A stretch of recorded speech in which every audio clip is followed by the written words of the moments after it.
Today, one of the things we're going to be looking at is whether we've ever come across a house that couldn't be healed. Well, recently I took the opportunity to ask a good friend of mine, Adrian Incledon-Webber, that very same question.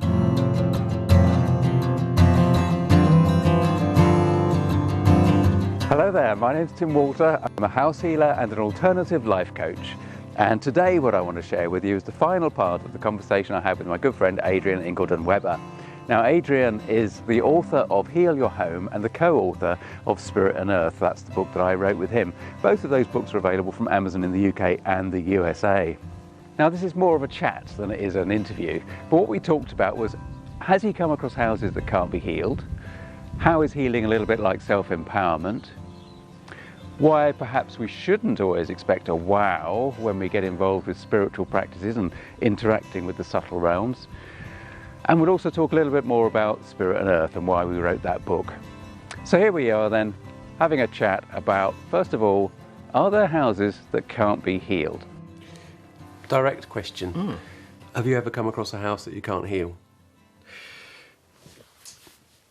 I would say that it's a weird question. And I would say probably, if you said to me, have you come across a house that you've advised somebody to move from, I can say quite happily yes.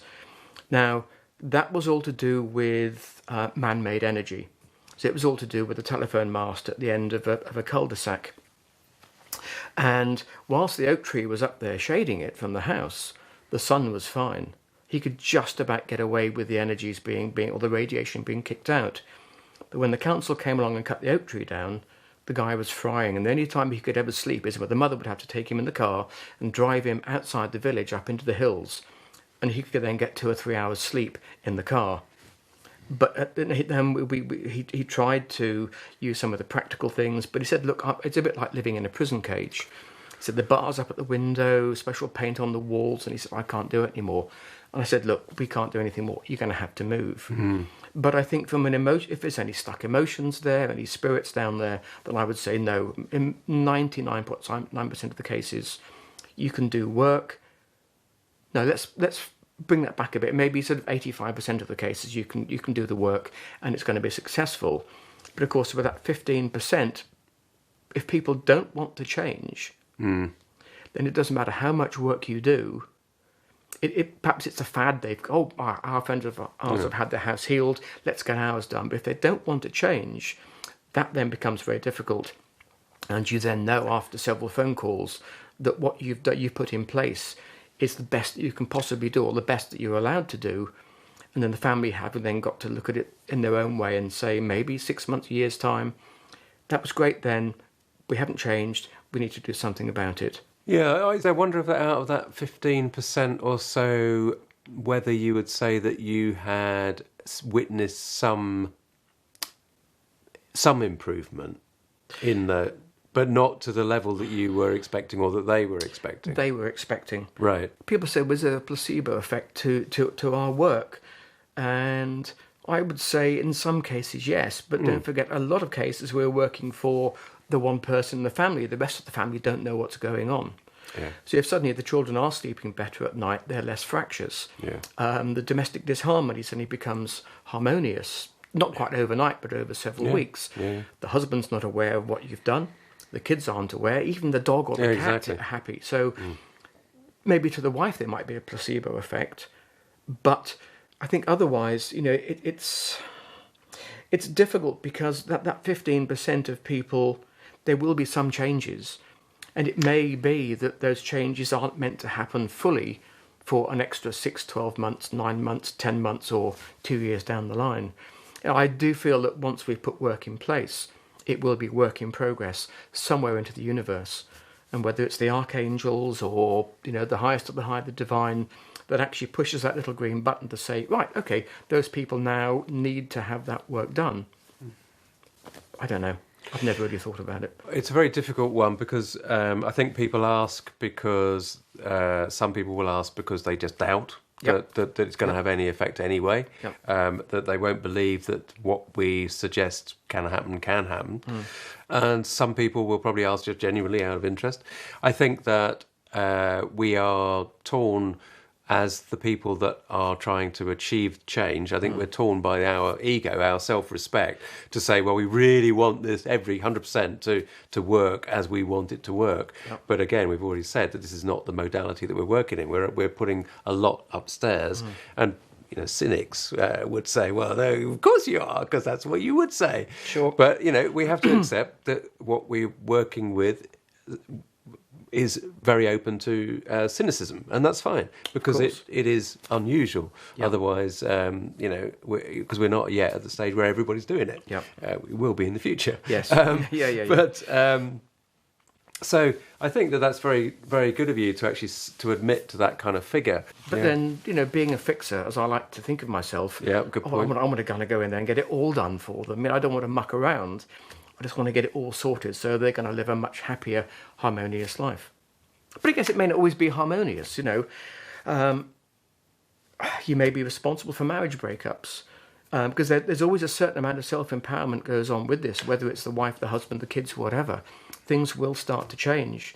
So I do warn clients, look, it's going to be for the benefit, but what that benefit might be, that's really up to upstairs to really decide for you. The sort of concepts that we're talking about is very much about people actually recognising their own power, their own ability to influence things around them through this subtle means, apart from anything else.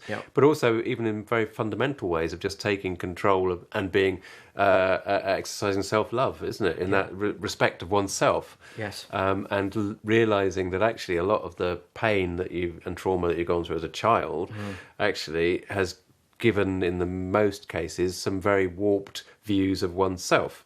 Of course. And so that's what we all have as human beings, or most of us, which we try to move on from. It is such a shame because we are all 100% unique human beings. You think uniqueness is priceless. You go and buy a Van Gogh painting, it's going to cost you millions and millions and millions. Well, a human being is actually worth a lot more than a Van Gogh painting.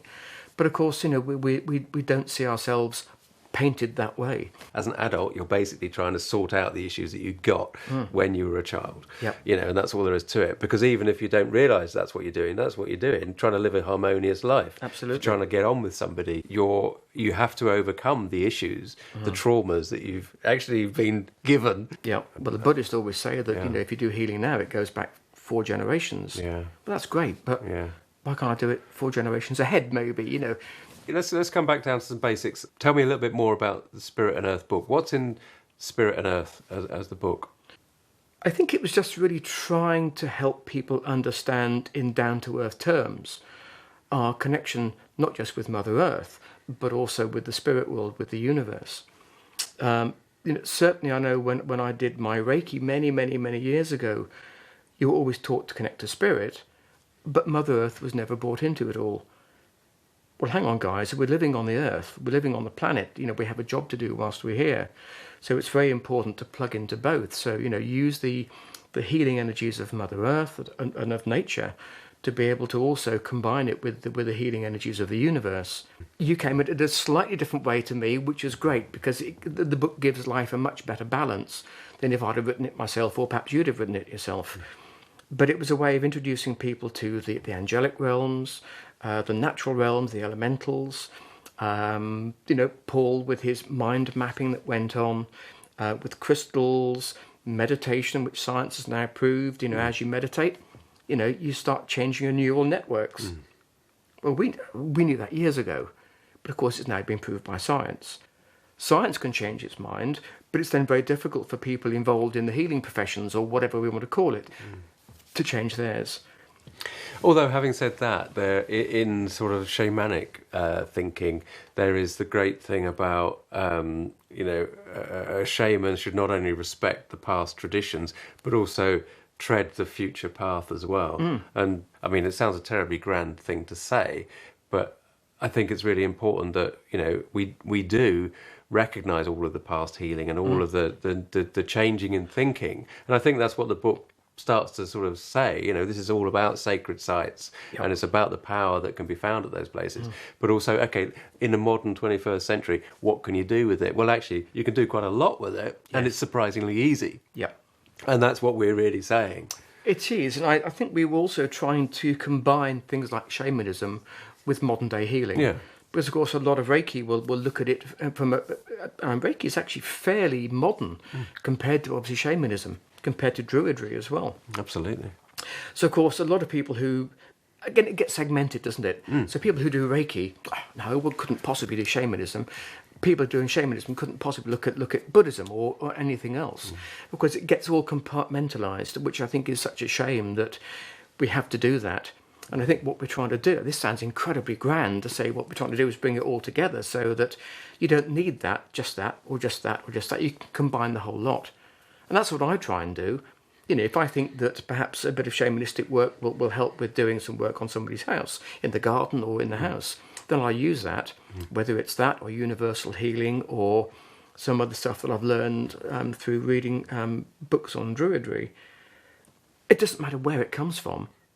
Use it, because it can only be for the person's benefit. Exactly, because everything that all of the healing that you're doing, and I'm doing, is all done with recognition and acceptance and awareness and requests for the divine intervention, so that the outcome is always done not only for the greatest good and the highest possible purpose, but also absolutely in alignment with the divine will, because otherwise it's possible to get into some very dodgy territory. It is, absolutely. We both tend to use the words as appropriate when doing the healing work. You know, the outcome will be obviously dictated by upstairs, by the management. It has to be that way because they hopefully, and they do, they know a lot more about this than we do. Otherwise, we wouldn't be allowed to do what we do. To me, if you just keep an open mind about it all and just say, right, you know, if I can use this or I can use that, if I can use a certain crystal or a certain archangel, bring it to bear, because, you know, your problem or my problem would be completely different to the next person's problem. You know, I'm not averse to actually calling in whoever I possibly can to deal with a problem that perhaps I've never come across before. This is where we sort of start to get our own specializations, if you like, or our own perspective on this work, which every individual house healer, you know, as we train more, each of those individuals is going to have an individual perspective. And the fact is that the right person will go to the right healer in that sense, you know, that kind of magical, fortuitous, synchronicitous way. But so therefore what I am really fascinated by is some of the basic patterns and the basic instances that occur at the basic power centers, because they do have there is a direct cause and effect from individuals. And actually this is not really necessarily in relation to house healing. It's about one's individual perception in one's own home. Absolutely. So that's what really excites me about all of this, is that, you know, you've taught and you continue to teach a lot of house healing and life improvement. And a lot of that, as we said, is about people understanding their own power. And a lot of that power can be found when you start to understand that actually you've got, you know, there's always somebody that's got your back. Absolutely. Because it's there. Yeah. It's like, okay, well, this connection that, you know, it may have been traditionally that we do that through a guide, right? Yep. But you can actually get a similar kind of feedback loop going on just within. And I mean, they're there, of course they are, because that is part of being human as well. Yep. But this kind of information and to see, if you can dowse, then you can see a change.